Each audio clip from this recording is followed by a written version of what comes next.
आपले हक्काचे नसतानाही घेण्याची इच्छा होते, तिथून महाभारताची सुरुवात होते. आणि जेव्हा आपले हक्काचे असूनही सोडण्याची इच्छा होते, तेथून रामायणाची सुरुवात होते. चहासारखं कायम आवडीचं राहण्यासाठी, दर्जा राखण्यासाठी स्वतःला रोज चहासारखं उकळून घ्यावं लागतं. हक्क गाजवायला माणूस आपला असावा लागतो आणि माणूस आपला म्हणायला तो जपावा लागतो. तुम्ही जगत असलेलं आयुष्य आणि तुम्हाला हवं असलेलं आयुष्य यातील सगळ्यात मोठा फरक म्हणजे तुमचा माइंडसेट.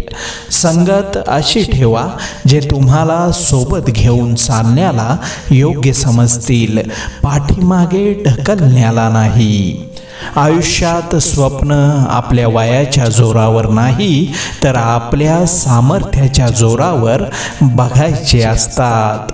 वेदांचा अभ्यास करणं खूप सोपं आहे, परंतु ज्या दिवशी आपण दुसऱ्याच्या वेदनांचा अभ्यास करू त्या दिवशी ईश्वर भेटला असे समजा. आयुष्याचा पेपर खूप अवघड गेला, कारण अभ्यास भावनांचा केला, परंतु पेपर व्यवहाराचा निघाला. मागे वळून पाहिल्याशिवाय वाटचालीचा हिशोब लागत नाही. अमुक व्यक्तीकडून आपला फायदा होईल म्हणून त्याच्याशी जवळीक साधणारे लोक आणि याच्यापासून माझा किमान थोडासा तरी स्वार्थ साधला जाईल म्हणून त्याला पोसणारे लोक दोघेही एकाच माळेचे मणी असतात. समजूतदारपणा आणि शांतता हे वयावर नाही, तर आयुष्यात असलेल्या अनुभवांवर अवलंबून असते. जिंकलं तर फक्त प्रेमाने जाऊ शकतं, युद्धात फक्त ताबा मिळवता येतो. संघर्षाचा काळ हा एकट्यानेच काढावा लागतो. बाकी चांगल्या काळात तर न ओळखणारे सुद्धा ओळख देतात. मैत्रीचे धागे कोळ्याच्या जाळ्यापेक्षाही बारीक असतात, पण लोखंडाच्या तारेहूनही मजबूत असतात.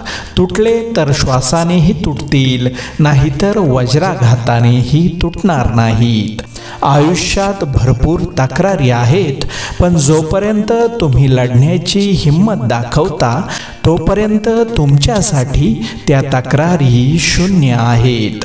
आपल्याकडे आहे आणि समोरच्याकडे नाही म्हणून माज नको, आणि समोरच्याकडे आहे आणि आपल्याकडे नाही म्हणून लाज नको. ठेविले अनंते तैसेची राहावे, चित्ती असू द्यावे समाधान.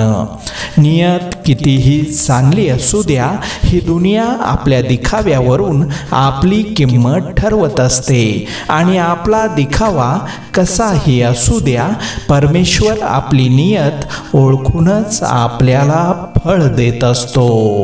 जीवनाचा प्रवास सोपा नसतो, कधी लक्षपूर्वक तर कधी दुर्लक्ष करूनच तो पूर्ण करावा लागतो. दुसऱ्यांबद्दल वाईट बोलून आपला चांगुलपणा कधीच सिद्ध होत नाही. आयुष्यात सर्व काही मिळते, पण आपण जे शोधतो ते मात्र मिळत नाही. आयुष्य संपत जाते, शोधकार्य थांबत नाही, आणि अंतिम क्षणी लक्षात येते की जे बाहेर शोधत होतो ते तर माझ्याच जवळ आहे. आकाशातील ग्रह पृथ्वीवरील माणसांवर परिणाम करतात की नाही याबद्दल साशंकता आहे, मात्र पृथ्वीवरील माणसं एकमेकांबद्दल जे ग्रह करून घेतात ते मात्र माणसांच्या जीवनावर निश्चित परिणाम करतात. अहंकार कोणाला चुकलेला नाही, त्याचे पण दोन चेहरे असतात, एक स्वाभिमान आणि दुसरा गर्व. अहंकाराचं रूपांतर जेव्हा स्वाभिमानात होतं तेव्हा कर्तृत्व जन्माला येतं, आणि जेव्हा गर्वाचं रूप धारण करतो तेव्हा तो फक्त विनाशाला निमंत्रण देतो. योग्य व्यक्तीसमोर व्यक्त होणं आणि अयोग्य व्यक्तीपुढे मौन पाळणं नेहमीच संकटांना दूर ठेवायला आपल्याला मदत करते. ऊन कधीच एकटं येत नाही, आपल्यासोबत सावलीला घेऊन येतं. दुःखाचं आणि सुखाचंही असंच नातं असतं.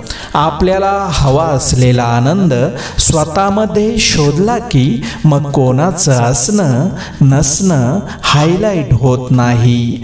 कुणाचा कैदी बनून राहण्यापेक्षा मनाच्या धुंदीत एकटं जगलेलं कधीही चांगलं. ज्ञानानंतर जर अहंकार जन्म घेत असेल तर ते ज्ञान विष आहे, परंतु ज्ञानानंतर जर नम्रता जन्म घेत असेल तर ते ज्ञान अमृत आहे.